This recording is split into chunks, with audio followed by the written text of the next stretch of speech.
A fines del siglo XVI, el sur de Chile ardía en silencio. Los ríos serpenteaban entre bosques milenarios, y en medio de esa tierra indómita, los mapuches parecían haberse rendido ante el avance español. Las fortalezas hispanas se multiplicaban desde el Biobío hasta el corazón de la Araucanía, imponiendo su presencia como heridas en el territorio. Pero esa calma, aparente y engañosa, no era más que el preludio de la rebelión más feroz de toda la guerra de Arauco. Entre los caciques que resistían en las sombras, uno destacaba por su inteligencia más que por su fuerza: Payyamachu, un toqui de mente afilada, estratega paciente y conocedor profundo del alma de su pueblo. Su nombre, que algunos traducen como Cabeza Roja o Rostro de Fuego, se convertiría en sinónimo de astucia militar y resistencia organizada. Tras la muerte de Caupolicán, Lautaro y otros grandes toquis, la lucha mapuche había entrado en una etapa de desesperanza. Muchos clanes fueron arrasados y la superioridad tecnológica de los españoles parecía definitiva. Sin embargo, en los fogones, entre los ancianos y los jóvenes, el espíritu guerrero seguía vivo. El fuego de la libertad solo necesitaba una chispa para arder otra vez. Payyamachu no era un guerrero impulsivo. Observaba, esperaba, analizaba los movimientos del enemigo como si de un tablero se tratara. Sabía que el poder español no se sostenía solo con armas, sino con el miedo y la desunión. Así que comenzó su plan por donde ningún conquistador pensaba mirar: la mente y el corazón del pueblo mapuche. Convocó a los loncos, los jefes de cada lof o comunidad, y les habló con una claridad que heló a todos. El español no es invencible, solo ha vencido a los que pelean divididos. Si somos uno solo, su hierro se oxidará y su fuego se apagará bajo nuestra lluvia. Con paciencia tejió alianzas entre territorios antes enfrentados: los picunches del norte, los pehuenches de la cordillera y los huilliches del sur. Cada uno aportó algo distinto. Los pehuenches, su conocimiento del terreno montañoso; los picunches, su dominio de la comunicación a larga distancia; los huilliches, su bravura y determinación. Por primera vez en décadas, el pueblo mapuche comenzaba a coordinarse como una sola nación. Mientras tanto, los españoles subestimaban la amenaza. El gobernador Martín García Óñez de Loyola, confiado en su control, había reforzado las ciudades de Angol, La Imperial y Valdivia, y había mandado construir una fortaleza en Curalaba, a orillas del río Lumaco. Desde allí pretendía extender la dominación hacia el sur, sin saber que en los montes cercanos cientos de guerreros observaban en silencio cada movimiento de sus hombres. Las crónicas españolas posteriores, como las del padre Rosales y Alonso de Ovalle, hablan de Payyamachu como un diablo viejo, un anciano brujo que había embrujado a los suyos para levantarse contra el rey. Pero la verdad es que su poder no venía de la magia, sino del conocimiento. Conocía el terreno, la lluvia, el sonido del viento y, sobre todo, conocía el miedo español. Payyamachu entendió que no podía vencerlos con una sola batalla. Necesitaba algo más. Un acto simbólico, una victoria tan grande que devolviera la fe al pueblo mapuche y aterrara a los conquistadores. Y en su mente, el lugar ideal ya estaba marcado: Curalaba. Ahí, entre ríos y quebradas, los españoles creían estar seguros. No imaginaban que el anciano toqui había planeado cada detalle durante meses: los movimientos, los mensajeros, las trampas y el momento exacto en que el enemigo bajaría la guardia. La rebelión estaba por comenzar, y cuando la luna llena se reflejó sobre las aguas del Lumaco, Payyamachu ordenó el silencio absoluto. Ningún tambor, ningún grito, ni siquiera el susurro de una hoja debía delatar su presencia. El destino de toda la Araucanía dependía de esa noche. La historia lo recordaría con un nombre: la Rebelión de Curalaba, 1598. Pero para Payamachu y su gente no era una rebelión, era justicia. Era diciembre de 1598. El calor del verano austral se mezclaba con la tensión de los bosques húmedos del sur. En el campamento español de Curalaba, el gobernador Martín García Óñez de Loyola descansaba junto a sus hombres tras una larga jornada. Creía que la región estaba pacificada, que la guerra de Arauco era cosa del pasado. Los españoles hablaban en voz alta, bebían, reían, confiados en su aparente superioridad. No sabían que la selva los observaba, viva, silenciosa y atenta. Entre las sombras, el ejército mapuche aguardaba. No era una tropa cualquiera. Eran hombres de múltiples lof, unidos bajo un solo mando. Payamachu, el anciano estratega, acompañado por guerreros legendarios como Pelantaro, Anganamón y Guayquimilla. Cada uno tenía su papel, su lugar, su hora exacta para atacar. Payamachu no lideraba desde la fuerza, sino desde la sabiduría. Su plan era perfecto en su sencillez: atacar cuando el enemigo durmiera, sorprenderlos como un rayo y desaparecer con la misma rapidez, dejando atrás solo el eco de la victoria. Los jóvenes guerreros aguardaban en silencio, sus lanzas y macanas preparadas, sus cuerpos cubiertos con barro para confundirse con la noche. El aire olía a tierra, a madera húmeda y a destino. Cuando la luna alcanzó su punto más alto, Payamachu levantó su trarilonco, la cinta que coronaba su frente, y con un gesto apenas perceptible dio la orden. La oscuridad se rompió con un solo grito: Marichihueu, 10 veces venceremos. El ataque fue fulminante. Los primeros españoles no tuvieron tiempo de reaccionar. Los caballos relincharon aterrados, los mosquetes se dispararon al aire y el fuego de las antorchas iluminó por un instante la confusión total.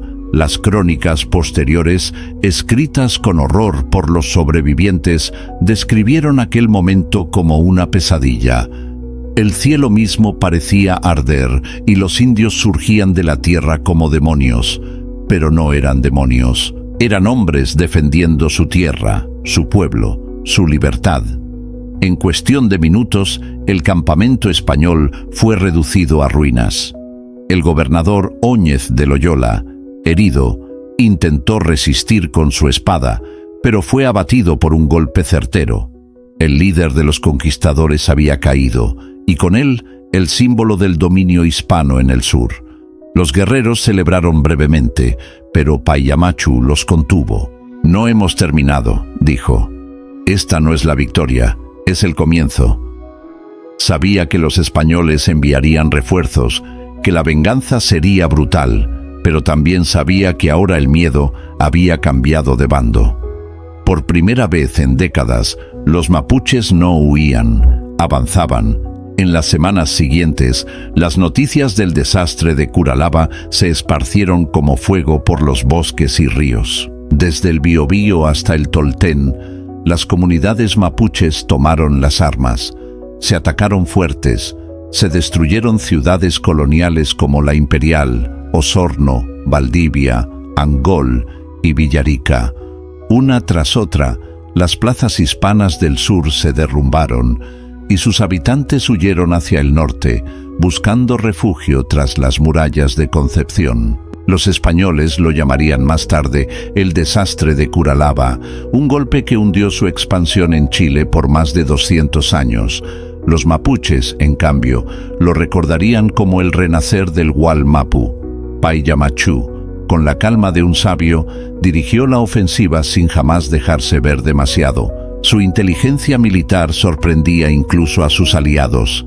Dividía las fuerzas en grupos pequeños, atacaba desde la niebla, usaba el terreno como un arma.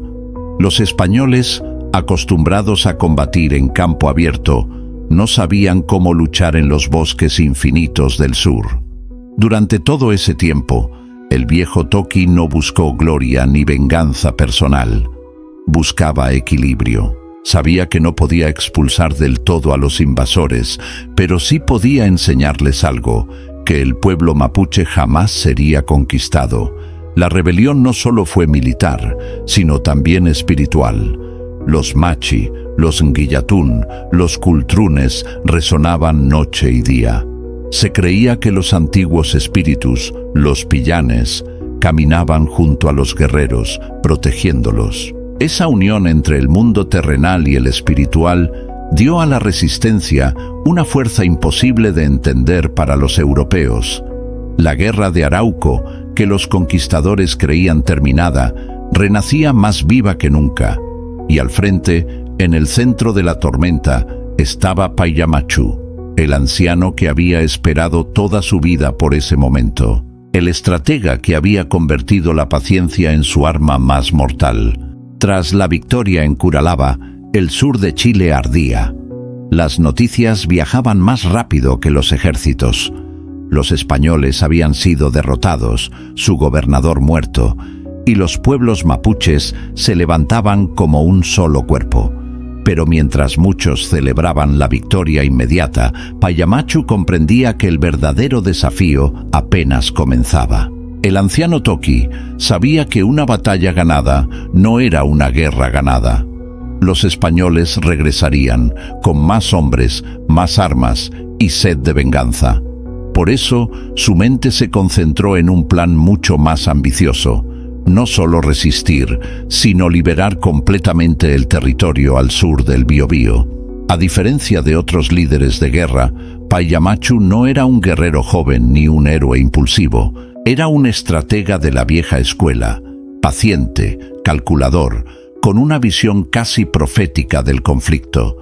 Había aprendido durante décadas observando los errores de los suyos y las debilidades del enemigo. Sabía que los españoles dependían de las rutas, del suministro de alimentos, de los aliados indígenas sometidos y, sobre todo, de su arrogancia. Así, el Toki ordenó un levantamiento general coordinado. Cada lof debía atacar un punto distinto del territorio español. Los fuertes serían asediados, los caminos cortados, los campos arrasados. Los españoles quedarían aislados, atrapados en sus propias construcciones de piedra. Mientras tanto, Payamachu estableció un sistema de comunicación con mensajeros a pie y a caballo que recorrían los bosques llevando información de un punto a otro del Gualmapu. Era una red eficiente, rápida, invisible para el enemigo. Los cronistas posteriores dirían con asombro: el viejo Payamachu sabía dónde estaban nuestros soldados antes que nosotros mismos. Su inteligencia no era mágica, sino humana, una combinación de estrategia y conocimiento del territorio. Él entendía el ritmo del bosque, el fluir de los ríos, los pasos secretos de los animales. El suelo mismo parecía hablarle. Bajo su mando, los mapuches tomaron una decisión radical: no reconstruir las ciudades españolas destruidas. No querían su piedra ni sus iglesias. Querían sus ríos limpios, sus cerros libres. En cuestión de meses, el sur entero volvió a ser territorio indígena. Desde el Toltén hasta el Biobío, no quedó un solo asentamiento europeo en pie. Los cronistas españoles, desconcertados, lo llamaron la Gran Despoblación del Sur. Pero para el pueblo mapuche fue la recuperación del Gualmapu. Los conquistadores se habían retirado más de 400 kilómetros hacia el norte. La frontera del imperio se detuvo para siempre en el Biobío, y así permanecería por más de 2 siglos. Payamachu, sin embargo, no buscaba destruir por destruir. Era un hombre de equilibrio. Ordenó proteger a las mujeres y niños cautivos, liberar a los prisioneros que no representaran peligro y mantener la unidad entre los lof, algo extremadamente difícil en una sociedad descentralizada. Su autoridad no provenía del miedo, sino del respeto. Los loncos lo escuchaban, no porque tuvieran que hacerlo, sino porque sabían que el viejo Toki hablaba con la voz del tiempo. La influencia espiritual del Toki era tan grande que algunos lo consideraban un ulmen, un hombre sabio bendecido por los pillanes. Los machi decían que su espíritu estaba guiado por los antiguos, que su mente podía ver más allá del presente, y de algún modo parecía cierto. Cada paso que daba, cada movimiento militar, anticipaba con precisión la reacción española. Los conquistadores intentaron varias campañas de reconquista. Una tras otra, fracasaron. Los bosques del sur se tragaban sus ejércitos, las lluvias arruinaban su pólvora, los ríos crecían como si la misma naturaleza se alzara contra ellos. Los hombres de Payamachu atacaban de noche, desaparecían al amanecer y volvían a atacar semanas después, desde otro lugar. Era una guerra de sombras, imposible de controlar. El propio gobernador español en Concepción escribió a Lima desesperado: «El sur se ha perdido. No hay cristiano que pueda vivir más allá del Biobío». Mientras tanto, el pueblo mapuche celebraba el retorno de su libertad. El Nguillatún, las danzas, los cantos, todo el Wallmapu vibraba con una nueva energía. No era solo una victoria militar, era un renacer cultural y espiritual.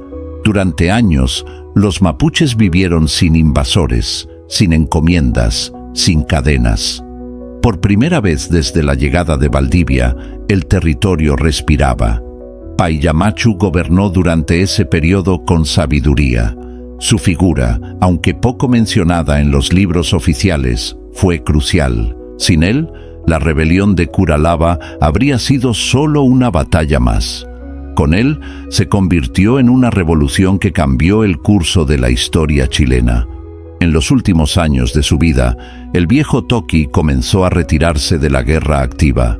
Delegó el liderazgo militar a Pelantaro, un guerrero joven y feroz, mientras él se concentraba en mantener la cohesión del territorio. Pasaba sus días hablando con los loncos, aconsejando, planeando, transmitiendo su conocimiento a las nuevas generaciones. No buscaba gloria ni estatuas, quería que su pueblo aprendiera a sobrevivir, a resistir sin necesidad de destruirse. Las crónicas españolas dirían más tarde que Payamachu murió en paz, en algún lugar del Wallmapu, probablemente hacia 1603 o 1604. Pero su legado no se extinguió. Su nombre seguiría resonando en los cantos, en los fogones, en las historias que los ancianos contaban a los niños. El viejo Toki que pensaba como el bosque y hablaba como el río. Con su muerte, no terminó la resistencia. Al contrario, comenzó una nueva era de líderes, como Pelantaro, Lientur y otros, que mantuvieron la frontera viva, defendiendo su mundo frente a la expansión colonial. El nombre de Payamachu no aparece en los grandes monumentos, ni en los libros escolares, ni en las estatuas de las plazas, y sin embargo, sin él, el pueblo mapuche jamás habría recuperado su libertad tras la caída de Valdivia. Después de la rebelión de Curalaba en 1598, su liderazgo dio forma a uno de los episodios más trascendentes y menos reconocidos de la historia americana, la reconquista del Wallmapu. Durante más de 200 años, los españoles no lograron avanzar más allá del río Biobío, porque un anciano estratega había demostrado que la libertad no se conquista con armas modernas, sino con sabiduría, paciencia y unión. Payamachu fue, ante todo, un arquitecto del equilibrio. Comprendía que la victoria no se mantenía destruyendo, sino reconstruyendo la confianza entre los Lof, fortaleciendo la espiritualidad mapuche y volviendo a escuchar el latido de la tierra.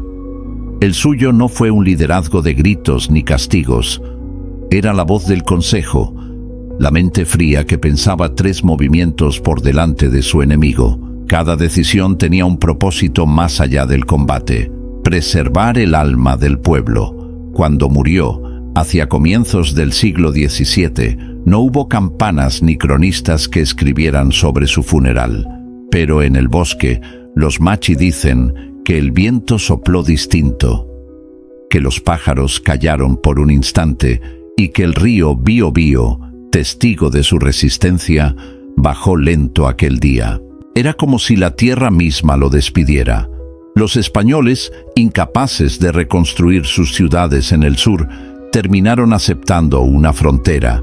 Por primera vez, el imperio reconocía, aunque fuera en silencio, que existía otro poder, uno que no podían someter, el poder del Gualmapu. Esa frontera se mantendría durante más de 2 siglos. De hecho, el mismo Chile republicano heredaría esa división territorial. El norte y el sur separados no por una línea de mapas, sino por una memoria viva de resistencia. Y todo eso comenzó con un anciano Toqui que entendió la guerra de otra manera. Payamachu nunca buscó la gloria personal ni el título eterno de héroe.